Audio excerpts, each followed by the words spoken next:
S কুকিংয়ে তোমাদের সবাইকে স্বাগত।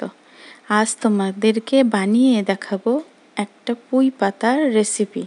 তার জন্য পুঁই শাকের পাতা বা পুঁই শাকের পাতা কচি পাতা নিয়ে কেটে ধুয়ে কুচিয়ে নিয়েছি একটা আলু চুরিয়ে। আর এইদিকে কড়াইতে পরিমাণ মতো তেল দিলাম, দিয়ে একটা পেঁয়াজ, 10 কোয়া রসুন কুচি আর একটা শুকনো লঙ্কা আর 5টা-6টা কাঁচা লঙ্কা দিয়ে এটাকে একটু লালচে করে ভেজে নেব। ভিডিওটা সম্পূর্ণ দেখার অনুরোধ রইল।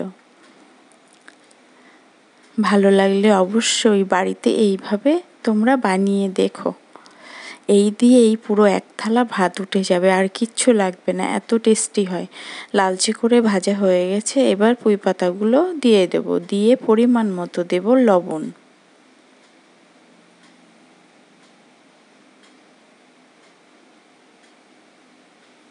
লবণ আর পরিমাণ মতো হলুদ দিয়ে এটাকে ঢেকে কিছুক্ষণ রান্না করে নেব।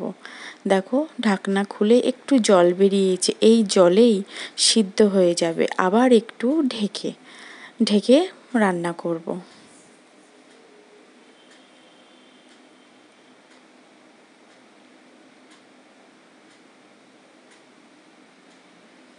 একটু নাড়িয়ে চাড়িয়ে ঢেকে এটাকে রান্না করে নেব।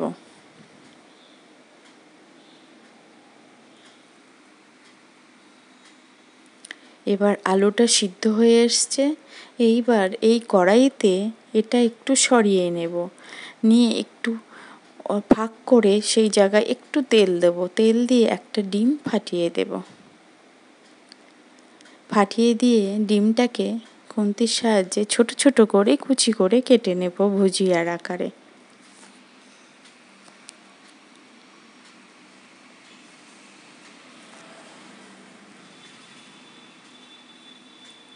এবার এগুলো সব একসাথে মিশিয়ে নেব, মিশিয়ে নিয়ে একটু লালচে লালচে করে ভেজে নেব। দেখো দেখতে কত সুন্দর হয়েছে। এবার একটা প্লেটে তুলে নেব, সামান্য অল্প একটু চিনি দিয়ে। দারুণ খেতে হয়, তোমরা এইভাবে একবার বাড়িতে বানিয়ে দেখো অবশ্যই।